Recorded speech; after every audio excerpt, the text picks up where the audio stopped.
Related to that, are your KPIs for marketing in alignment with sales? Are you, is your bonus or your outcome based around the revenue of the business, or because a lot of marketing areas is like, well, how many leads can we get, or how many MQLs can we get, and that right away creates misalignment. Yeah, so we do two things from a metrics standpoint to create alignment.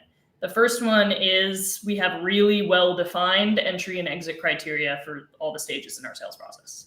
And I think if your pipeline numbers are not actually predicting revenue, then it's not necessarily the fact that you're bonusing people on pipeline.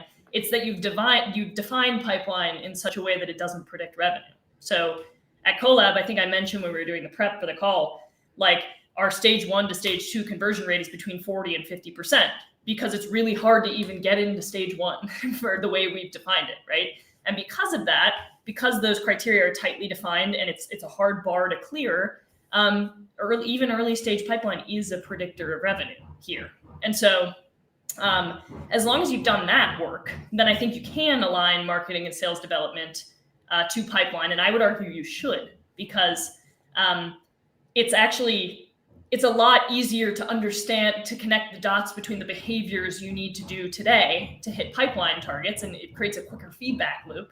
So as long as your pipeline is accurately predicting revenue, I think individual contributors in the marketing and sales development team should be bonused on pipeline.